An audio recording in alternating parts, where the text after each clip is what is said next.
Okay.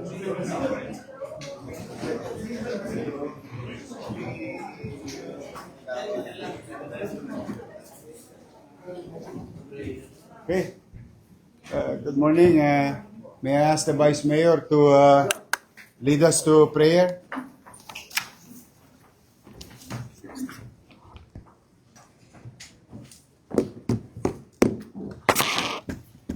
Hello. Let us put ourselves in the holy presence of God. Father, Son, Holy Spirit. Lord, thank you so much for this beautiful morning, for this beautiful Monday, and we are grateful, dear Lord, for the beautiful cold weather. We ask that you bless us this week, grant our mayor the wisdom to know what to do and the courage to do what must be done. We ask, dear Lord, that you bless each and every one of us, protect our loved ones, and may this week be a fruitful week for all of us. Amen. Wala. Yung pamig yung Yes. so, Meron eh. Ayaw sa akin. gusto ko pamig yung groundbreaking bukas ng mga 11. Kasi 9 o'clock bukas yung mga galas 9 ka mamiyan. May. Hanggang galas 9 ka mamiyan. Gusto mo pamug na sa mga terrorists. Anyway, good morning, ladies and gentlemen. Happy Monday. Happy Monday because, I think I would like to give credit to our city treasurer, budget officer, and our accountant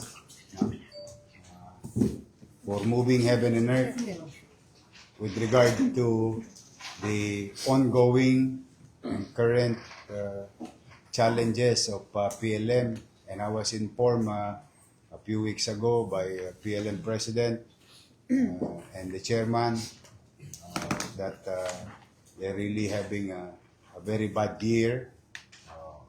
The effects of negligence of some people in the past nararamdaman na ng PLM, but I made a commitment to them that I will find a way, and I would like to start this meeting with being grateful to the taxpayer and the team who really trying to find sources to augment or cushion the impact of such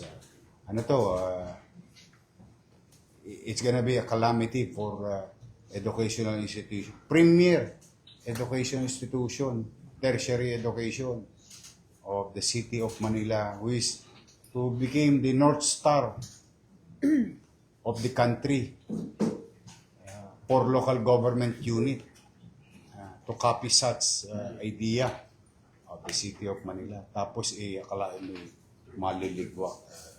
Sa totoo lang, Mr. President, after our meeting, para na naman ako sinilihan sa puwet na hindi na naman ako maganda. Dahil siyempre, kawawa yung mga bata and so on and so forth. But I'm happy para tayong video. We find ways. We find ways. But rest assured, Mr. President, what we gave you the other time with regard to two quarters. For this year, I'll go back to you by April, Paul. Yes, po. For this quarter. For the first quarter. Yes. For the first quarter. Pagka lumuwag-luwag pa, malay mo. Kalaunan din magpapangabot yan. I'm happy for you. I'm excited. I know it's not enough. But at least you can now buy time. Hopefully, ma-cure natin unti-unti yung mistakes of the past. It is our job to correct mistakes. Even our mistakes. Our own doing or not, the people are expecting us to do our job. And thanks to everyone. I'm happy for you, Mr. President.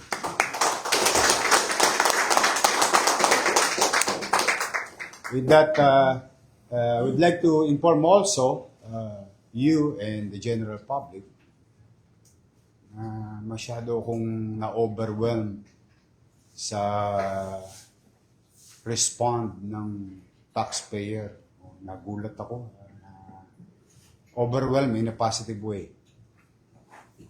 Because after trying to, be reasonable,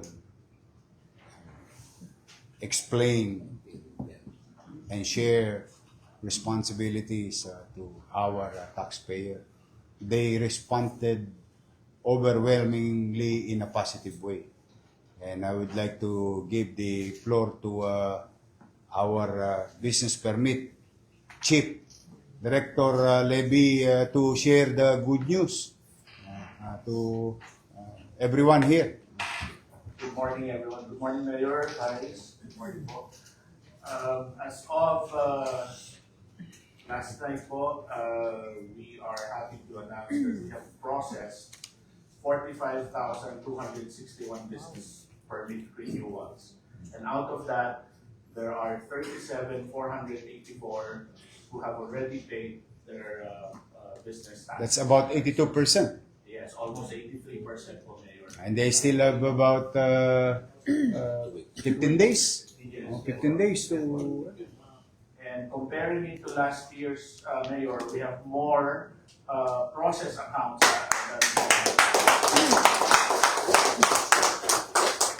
than kung nagbayad ay parehas lang po ng last year, considering na meron pong advantage na 3 days. June 5 po tayo nagsimula, January 5. Last year, January 2 po. So this is apples to apples numbers. Apples to apples. Same numbers. date, same time, with different setting. Correct. Oh. And at the same time, as far as I know, and Attorney Paul can correct me with this one, alam ko po, meron pang mga hindi pa po na-clear mga payments, so there's more in the cloud. And in the same period, you grew by 40% with new business permit. At as of this time, yes, mas marami po tayong business permit. With 384 process compared to 176 lang po last. Oh, ngayon, ito yan, no? I don't want you to get too excited. I just want you to appreciate it because every one of you here and all of us here in City Hall has the trust and full confidence of our people. Because this type of numbers doesn't, it won't reflect.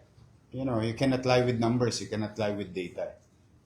Math is a perfect science. 1 plus 1 is always equals 2. Simple lang yan. But kaya ako'y hinihikayat ko kayo sa bawat bahagi ng inyong ahensya na patuloy tayong maglingkod ng maayos sa kasi bagamat yung mga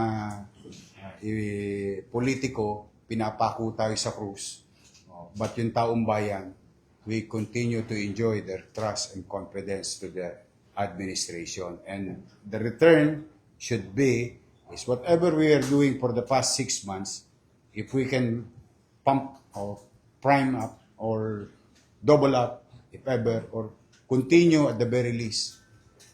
So far, we are on the right track, road to opportunity for everyone. And I spoke with the business community yesterday in a casual conversation. They're very happy because a lot of industry are really saving money.